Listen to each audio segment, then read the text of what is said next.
Bienvenue à toutes et à toutes pour ce résumé de l'actualité de la semaine concernant SpaceX et bienvenue à ceux qui vont arriver en cours de route. Donc on va tout de suite parler de la future date de la présentation d'Elon Musk sur l'avancement du projet Starship qui aura lieu donc au mois d'octobre. Donc tout ce qu'on voit à partir de là sera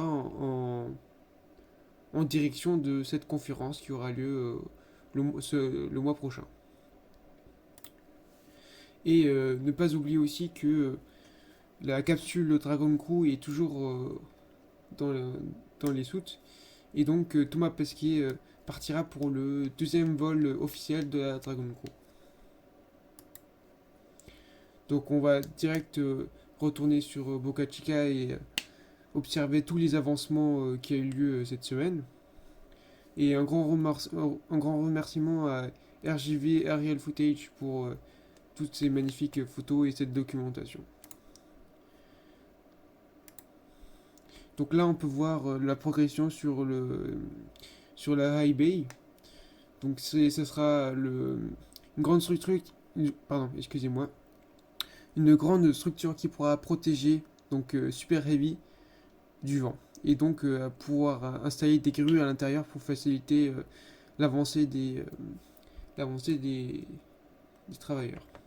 Donc on peut voir ici sur la photo de gauche à la base que je suppose SN5 était dedans. Ça c'était pendant que SN6 était sur le pas de tir pour faire son lancement. Et donc sur la droite cette semaine, on peut voir que SN5 et SN6 sont dehors à l'extérieur. Et on voit déjà l'intérieur qui est là, ça c'est SN8. Donc à prendre en considération que SN7, qui a été un des nouveaux réservoirs en utilisant le nouveau métal 3, 3O4L, qui utilise donc ce nouveau métal. Et donc ils ont aussi construit un deuxième réservoir du même type, 7.1, qui est à l'heure actuelle sur le pas de tir en attente d'un essai qui est censé résulter en résulter aboutir à des désintégration du réservoir. Donc là, du coup, dans le Mid-Bay, on voit SN8 et on verra sur des photos plus tard que SN9 est déjà en construction et aussi que il y a déjà des morceaux de SN10 qu'on peut trouver et même SN11 sur place. Donc ici, on peut voir justement SN 7.1 sur les premiers tests de remplissage, car aujourd'hui et depuis quelques jours déjà, il est passé sur un support de transport, ce qui évitera tout souci lors de la désintégration du réservoir et éviter d'endommager un pas de tir fonctionnel entier. Et là, on voit aussi toutes les nouvelles tuyauteries qui sont là pour relier le nouveau pas de tir aux zones de stockage. Alors ici, on voit un rendu du pad orbital pour Super Heavy avec la grue théorique qui était dans l'animation de base de SpaceX mais qu'on n'a toujours pas vu. Et donc sur ces pylônes, euh, sur la structure du bas, qu'est-ce qui a été construit à l'heure actuelle? tous les, euh, tous les piliers blanc clair situés ici sont déjà placés et coulés en béton. Et en plus, il y a une étoile à l'intérieur aux trois quarts de la hauteur qui permettent de les tenir à une distance égale chacun de l'autre. Donc pour l'instant, on n'a que ça.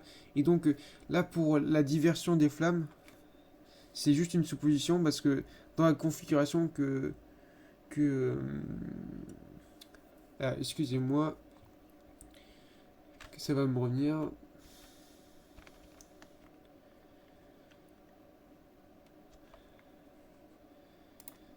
Va me revenir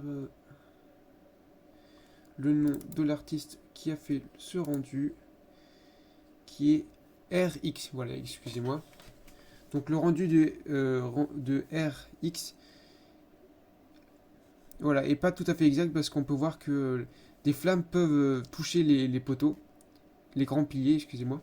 Et donc, par supposition, on peut supposer que, excusez-moi, on peut en déduire que c'est pas la réelle configuration finale, puisque si des flammes peuvent toucher les grands piliers, ça pourrait les endommager et donc ne pas fonctionner sur le long terme. Mais aussi ne pas oublier que SpaceX a l'intention de lancer ses Super Heavy depuis ah, des zones de lancement en mer, pour éviter tout problème et pour respecter correctement les zones d'exclusion. Donc à la suite, là on voit en théorie SN8 qui pourrait voler d'ici 2-3 semaines. Un rendu fait par Neoporc et très réaliste. Donc à l'heure actuelle, SN8 est entièrement construit. Ce qui veut dire entièrement construit, c'est un grand mot. Comparé à SN6 et SN5, je veux dire. Donc SN8 à l'heure actuelle a le tronc principal complet, sans la coiffe, donc sans les ailerons du haut, et possède les charnières sur les côtés, mais possède pas les flaperons. Donc ça c'est SN8 à l'heure actuelle, qu'on voit d'ailleurs ici. Donc ça c'est SN8, donc sans la coiffe, mais possédant déjà les charnières de chaque côté. Et donc à côté, ça c'est le début de construction de SN9. Donc voilà, c'est le. Ah, j'ai encore un truc à rajouter. Sur les photos d'avant, j'ai oublié de le préciser, mais voilà. À l'heure actuelle, la construction de High Bay s'approche vraiment de sa fin.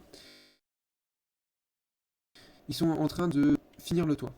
Commencer la pose du toit. Donc voilà. D'ici 2 semaines, on pourra être sûr que High Bay sera fini. Voilà. Donc voilà, c'est tout pour l'actualité de cette semaine. Et puis moi, je vous retrouve la semaine prochaine. Salut!